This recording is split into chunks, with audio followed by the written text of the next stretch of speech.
you're wrong. Guess what? Tumatay ako ngayon. I have nothing against podcast na nasa couch o nasa table. Pero kasi ako personally, I don't get to think that well kapag nasa sofa ako o nasa table with other people. No.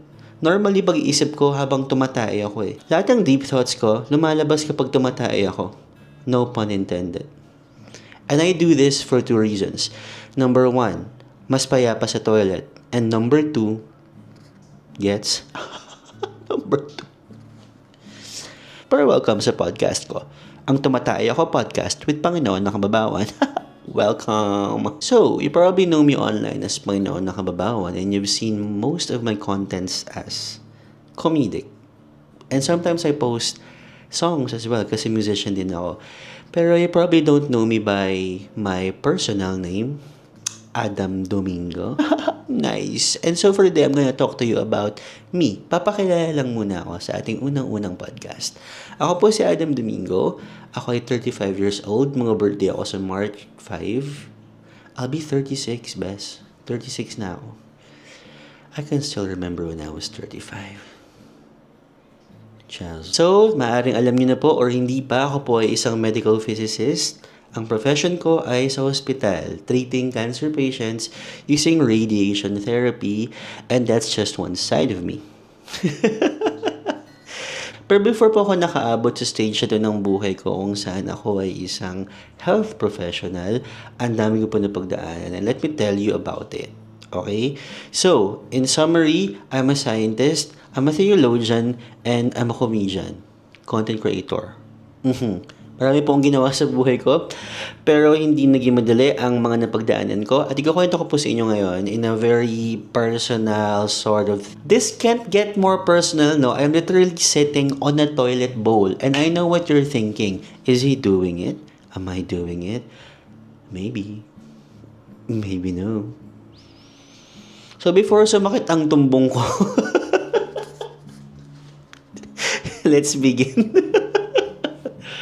Nung ako po ay bata pa, maaga po ako naulila sa ama. Namatay po ang papa ko when I was 3 years old. So, lumaki po ako under the loving care of my mama along with my 3 other brothers. 4 po kami magkakapatid. Ako po yung pangatlo. At puro po kami lalaki. One can say na ako lang yung nag-iisang pusong babae. Pero I still hold on to my identity as a man. Ayan. So, noong ako po ay bata pa, pangarap ko po talaga maging pare. Mula't mula. Nagsimula po ako bilang umaattend sa katekismo sa aming munting chapel doon sa barangay namin. Eventually, naging sakristan, naging miyembro ng choir. At noong ako po ay high school, pagkatapos ko ng high school, gusto ko nang sumali sa seminaryo. Pero, ang suggestion po nung head nung seminary na gusto kong samahan is mag-college daw muna ako. By this time kasi, kalat na sa buong barangay na pumasa ako sa UP Diliman ng course ko na BS Chemistry. So, suggestion po nung head ng seminary na nandito sa Maynila, mag-start daw muna akong mag-college, tapusin ko muna. And then, if after college gusto ko pa rin maging pare, then I can go back to them. So, I did it. Nag-college ako, BS Chemistry sa UP Diliman kasi bored tayo. And then, after nun, sabi ko gusto kong sumali. Sa inyo talaga, gusto ko talaga maging pare. At yun, nag-start ako sa journey ko. Bale, yung sinalihan kong seminaryo ay missionary seminary siya. So, yung aming training ay sa Australia ginawa. Kasi Australian congregation siya eh. It's called the Missionaries of God's Love. So, it's a charismatic seminary. At marami akong natutunan doon. Doon ko nahon yung theology na learnings ko, yung skills ko as a musician, choral arrangement, solo performing, guitar playing, and some keyboard playing as well. So, gusto ko talaga. And by this time, natapos ko yung chemistry sa UP, hindi nga lang ako nakapag-marcha. And then, nung natapos ko yung theology, hindi rin ako nakapag-marcha, pero graduate ako. Kasi nung pag-graduate na ako sa theology, philosophy, nung mag-aaral na ako nung actual sacraments na subjects sa Ateneo. Kaya sa Australia ako nag-aaral nung philosophy theology eh. Nung mismong courses na for sacraments sa pagiging pare, Lilipat na ako dito sa Pilipinas, sa Ateneo, sana ako mag-aaral sa Loyola School of Theology. Pero before I enrolled there, nagpaalam na akong lalabas na ako ng seminaryo. I'll get to that later. Actually, I'll get to that now. So, I joined the seminary ng 2011. This was on the year nag-graduate ako sa UP Diliman. Bale, April yung graduation, or it could have been late March or April. I don't know, di nga ako nag-March eh. January ako pumunta ng seminary. So, nag-join ng seminary sa Canberra, Australia. Australian Capital Territory. I spent 2 years there sa ACT or sa Canberra. Yun yung tinatawag naming pre-novitiate tsaka novitiate. After ng 2 years na yun, sa Melbourne kami mag-aaral sa Catholic Theological College. So, paglipat ko ng Melbourne, after ng second year ko sa Canberra, dun nag-start yung downhill journey ko sa aking mental health. Bale, nung second year ko pala sa Canberra, before ako nag-Melbourne, yung senior ko na 1 year ahead of me, namatay siya sa Melbourne habang nasa Canberra ako. At yung grief nun, kasi very close kami, siya actually nagturo sa akin mag-drive, si Mark O'Day. Natagpuan siyang patay sa beach doon sa Melbourne. Again, I was in Australia, I was in Canberra, he was in Melbourne kasi 1 year ahead nga siya sa akin eh. So, nung first year ko, same kami nasa Canberra.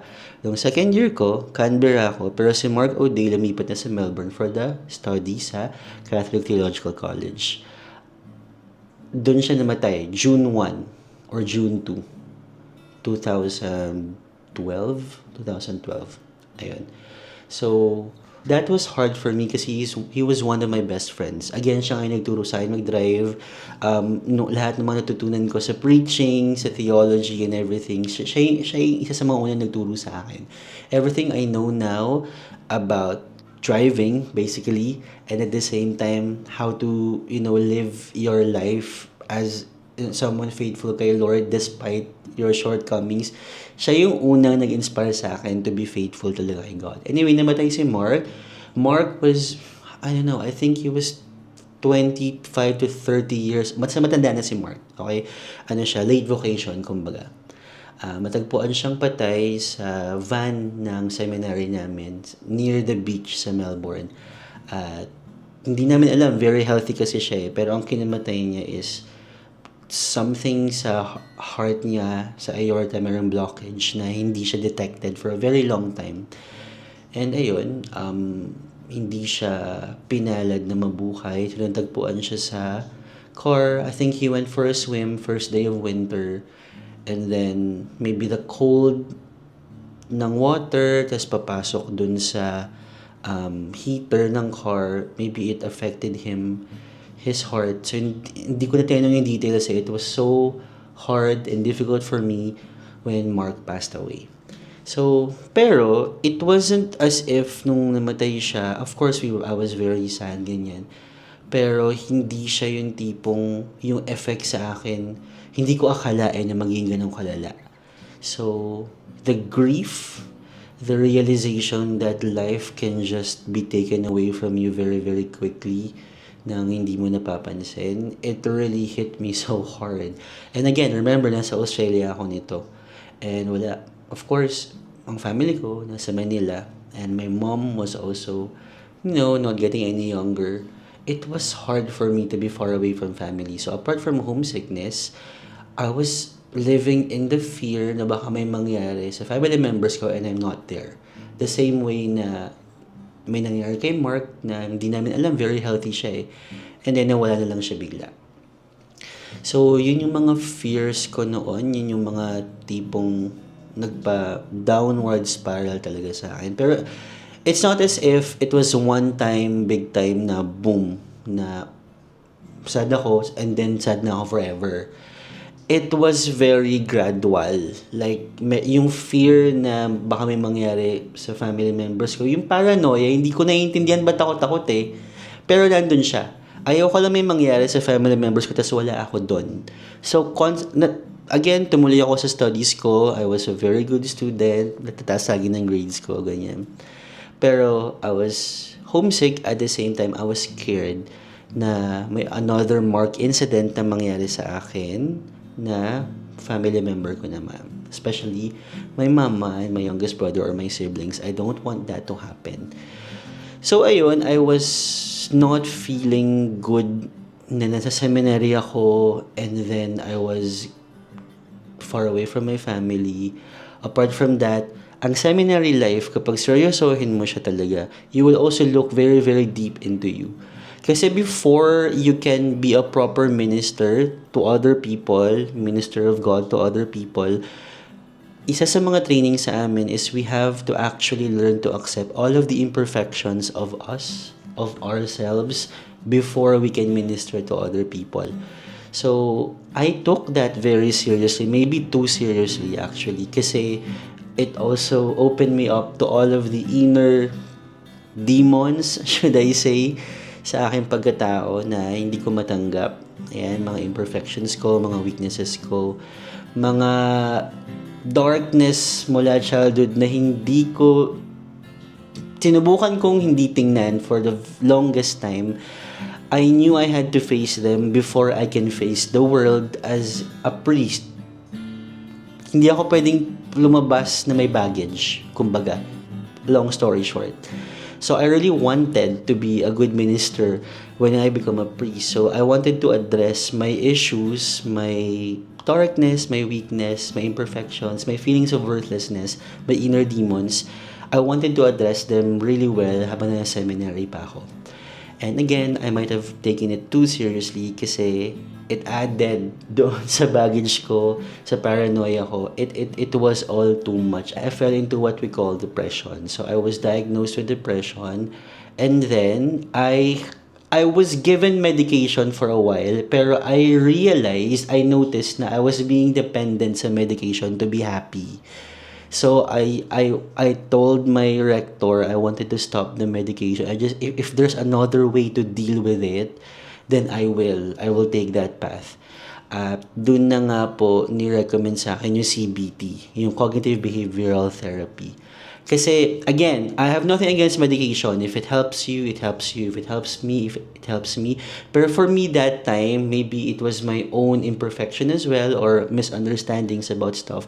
Pero I was also feeling na hindi ko kaya, ayokong maging dependent sa medication para sumaya at para ma-process yung thoughts ko.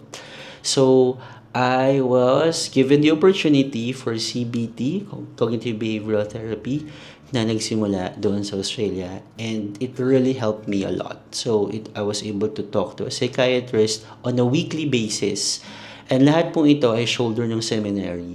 They wanted to help me out, and by this time na nagsi-CBT ako, I was telling them na I probably need to leave to be able to heal properly. I need to be in a familiar environment kasi at the same time I was in a seminary. Life in the seminary is good, pero it has a very rigorous sort of structure. Morning prayer, lahat ng prayer times namin nakaset, tapos kung kailan kami kakain, ganyan. And then we have, of course, we relate to friends. Hindi kami limited na bago ka makipag-usap sa kaibigan mo or bago ka lumabas or bago kayo makipag-usap at all. We can meet up with friends. Pero remember, this is in Australia, English-speaking country. All of my friends are English speakers at wala akong makausap na Tagalog. Meron mga Pilipino ron, pero most of them are I love them all, pero they're all like mothers. Wala akong peer na iba pa rin kasi kaedad mo naka-share mo ng deep thoughts mo na nasabayan ka. And iba pa rin yung talagang nasa community ka ng country mo na hindi foreign pati yung language. So ayun, it was hard for me. So I told them it might not be the best option for me to stay in the seminary, for me to heal properly. And long story short, eventually, nung pagbalik ko nga sa Philippines, kasi the plan for me was always to finish my philosophy and theology sa Australia and then continue the priestly studies, yung priestly courses sa Manila na. Kasi sa Manila naman ako magiging pari talaga if ever tumuloy ako eh. So, before ako mag-enroll sa Ateneo, everything was already like rolling. Pumunta na ako ng LST noon, Loyola School of Theology, to check on kailan yung enrollment days, ano yung babayaran, ganyan.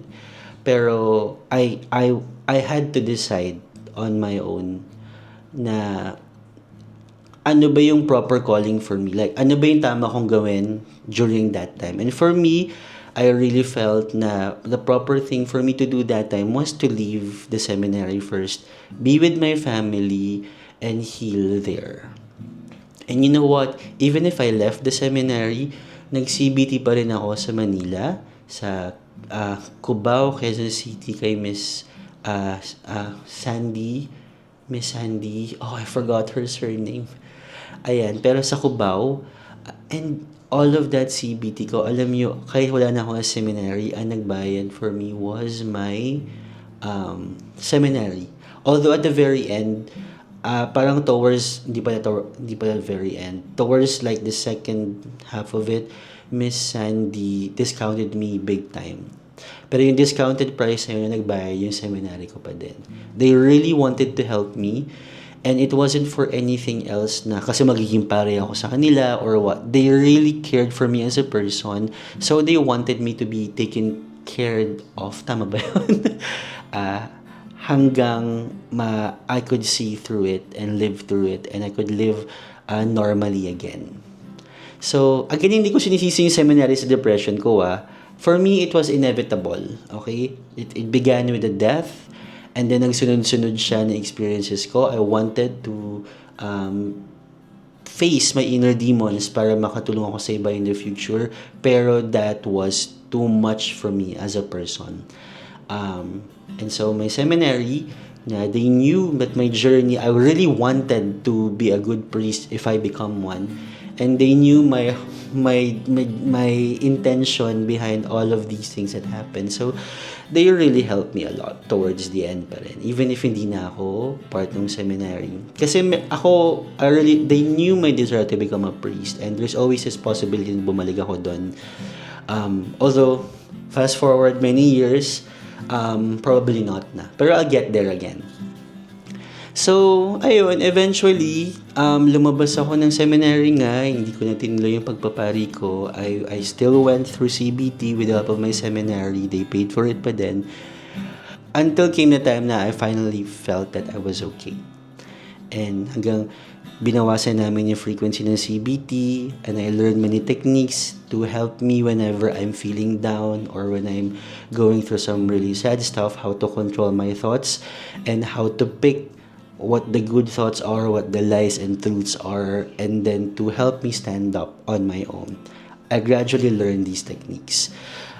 Eventually, I decided to pursue a master's career, master in science. Ayan. So, while I was doing CBT, I wanted to do MS degree, MSc. Ayoko na mag-chem. I was a bachelor in chemistry graduate. So, I had that degree. Pero ayoko na mag-master sa chemistry. I went to a website, sa Australian website. Kasi gusto kong bumalik ng Australia. Nasa Philippines ako nito I wanted to go back to Australia. Tapos, kasi may miss ko rin yung friends ko doon. So, nung medyo masaya-saya na ako, I wanted to go back to Australia to bring my family there with me. And, maybe have a better life there. So, isa sa mga nakita kong course, isa sa mga nakita kong professions na hinahanap ng Australia as a skill is medical physics. I was like, ano yun? Anyway, I just encountered the term. Sa Australian website and I just forgot about it. Pero on the same day, I was talking with my brother about possible career after the seminary. And then, independently, he mentioned medical physics. Again, no morning, nakita ko sa website ng Australia yung medical physics. And then, no afternoon or towards the evening, my brother mentioned the same thing. So, I took that as a sign from God na maybe yun na. Maybe yun yung kailangan kong gawin. And by that time, merong ino-offer na medical physics course sa University of Santo Tomas. Masteral course siya. Sabi ko, bakit wala sa UP? Kasi syempre UP graduate ako eh.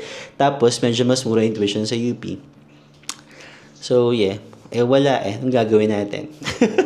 By that time, wala pa. So sabi ko, sige, UST. Pero sabi ko, sige, if mag-UST ako, baka magturo lang ako sa UST para... Kasi by that time, nagtatrabaho ako sa QC water testing lab. So sabi ko, if ma-masteral na rin naman na ako, why not magturo na rin ako sa UST para ando na rin. Same place yung yung job, tsaka yung hindi tsaka ako sa gripo. Sa job ko, tsaka yung masters ko. So I did that. Good thing merong opening sa UST Senior High School ng teacher in theology. So nag-apply ako.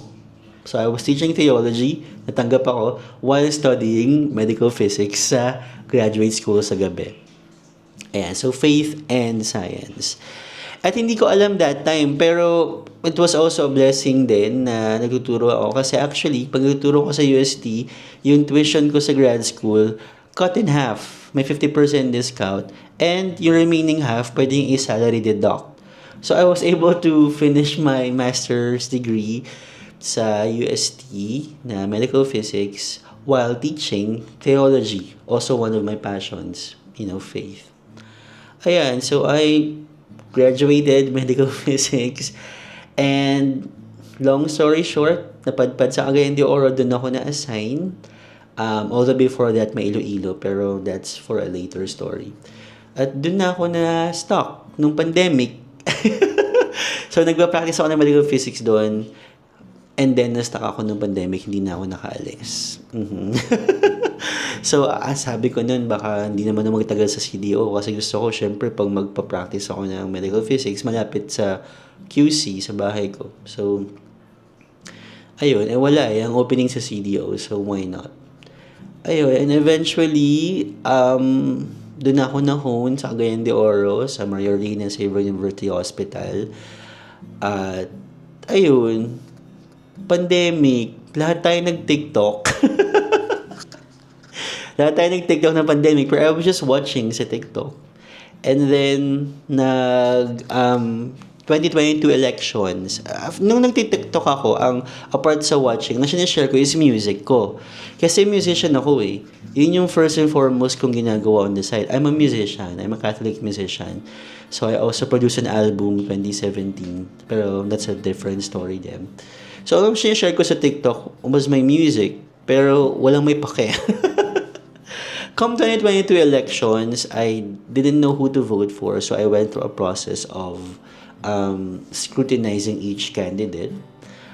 So, yung naging content ko yun, and then eventually, I settled, ang napili ko dun sa napakaraming candidates was the tandem of Lenny and Kiko. So, and that was not, against any other candidate. It's just for me, yun yung gusto ko. Ayun, eventually natalo si Lenny and Kiko and I was really sad and understandably so. Pero that's fine. Tinanggap ko na rin yung results after a while. And then, pero I went through a period of I wanted to stop social media muna. Dahil nga ayoko munang makita ng mga news about the Philippines, blah, blah, blah. So I stopped doing content muna for a while. And when I decided to go back after a few months since 2022 elections, I posted one joke.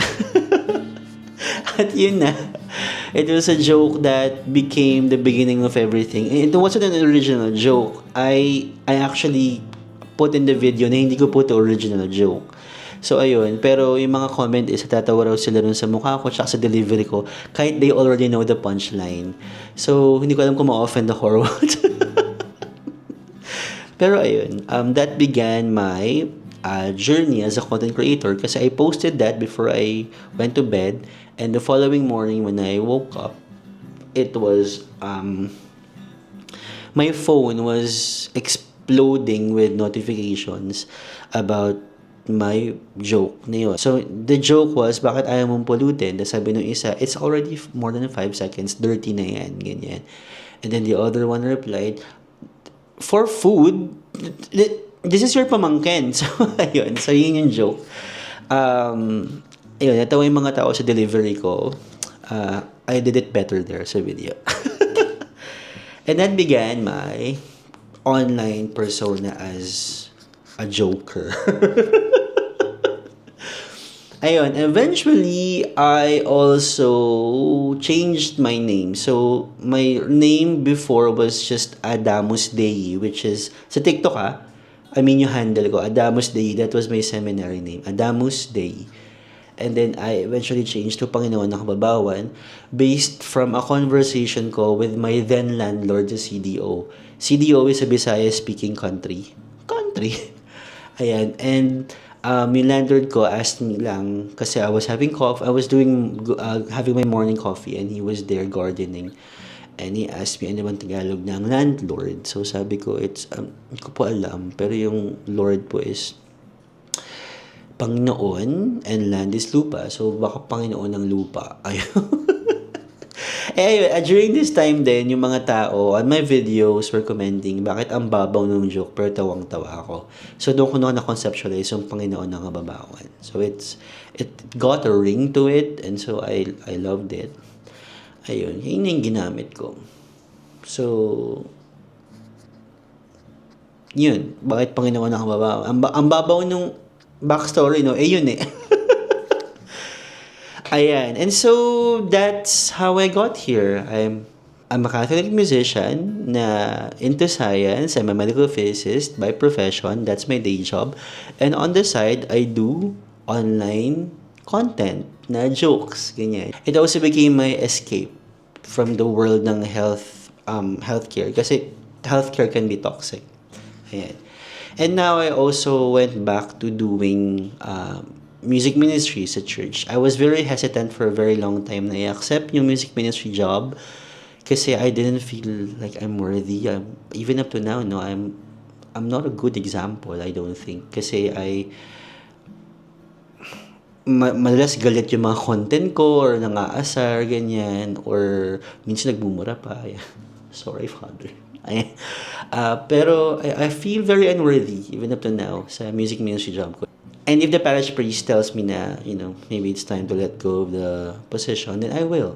Kasi I really don't feel like I fit sa church. I'm a very sinful person. I'm a very bad person. Hindi ako mabait. Like, by any means, hindi ako mabait. Pero I'm real. I'm very real. So, and sometimes the realness could be also a weakness. Kasi, tend to be not a very good example, especially sa mga kabataan minsan. And last year, I was there doing music for Salubong, and then there's this one angel. Yung di ba sa Salubong yung mga angel? There's this one angel na lumapit na she was very, I think she was 4 or 5 years old, maybe 6. She can talk na eh. Sabi niya, oh my gosh, I love you. Gumanon siya sa akin. Sabi ko, oh my, you're literally 6 years old right now. May isip ko, parang, how do I respond to that? So sabi ko, oh, thank you. You were a very good angel kanina. Parang gumagano lang ako sa kanya. Sabi niya, I watch your videos. They're so funny. Sabi ko, oh my God, does your mom know that you watch my videos? Yeah, she shows me. Tapatingin ako sa nanay. Sabi ko, Mommy, hindi pang bata yung mga video ko. Sabi niya, finifilter ko naman po, sir. Finifilter ko naman. So, okay, sige po. Pero like 99% of my videos are not child-friendly. So, please, parents, bawal din naman sa Facebook or sa social media ang mga bata. So, pakigabayan po. Ayan. So, ayun, I went through many things in my life to get to where I am now.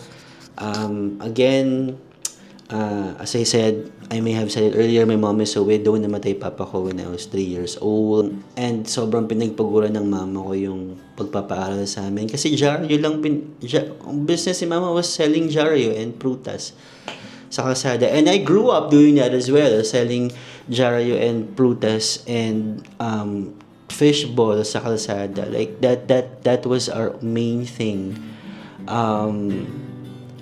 Ayun, na nagmula sa ganong kind of life to now na alam mo yun, nakakaluwag-luwag ng konti.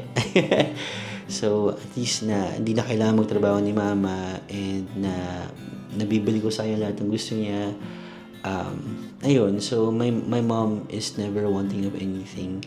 And I love her. She was always there for me, for all of us. And she never gave up on us, especially ng mga times na nahihirapan na kami as a family dahil sa finances nga. My mom just stood her ground and like, hindi magugutom ang mga anak ko. So, I love you, Ma. Big and happy Valentine's Day. Ayun. So, that's the story of me. Again, currently maraming mga talks on depression dahil nga sa mga certain controversial things said by some of our politicians. Pero ako, my take on this is, let's not talk about these things as if we're experts on them. Kasi even if we experience them, it's hard to say na I know exactly how you feel eh. So we can talk about these things to a certain extent, pero we cannot talk about these things definitively na pag may ganyan kayo, ganito kayo. For sure. Ito na yung definition nyo. So, it saddens me na may mga ganong comment about, pag depressed kayo, you're weak, you're ganyan. It's very saddening. Or, even if the opposite statement na if depressed kayo and you went through all these stuff, you're strong. It's nice. It's got a good ring to it. Pero sometimes that could be putting some pressure on the person suffering as well. Kasi being strong or feeling strong is so far from what we're feeling at the moment. Pero ayun, so ako lang masasabi ko lang, if you know someone is going through depression or going through all these sort of stuff, best thing to do or to say or not to say is the best thing na lang. To put it very simply, the best thing to do is just be there for the person. Iyak siya, hayaan niyo umiyak. Masaya siya, hayaan niyo maging masaya. Okay? Iparamdam niyo hindi niyo siya pinanidirihan or iparamdam niyo na kasama niyo siya. Kung iiyak kayo, iiyak siya, ano kayo sa kanya? Maybe iiyak ka din, maybe hindi. Pero you'll be there for them. Okay? So, ayun po. Again, this is the first episode of Tumatay Ako podcast. So, I thought it would be a good idea for me to introduce myself to you before we go through any more episodes. Anyway, as I said, nasa toilet bowl ako. And I have my bidet over here. Bidet. I'll see you next time.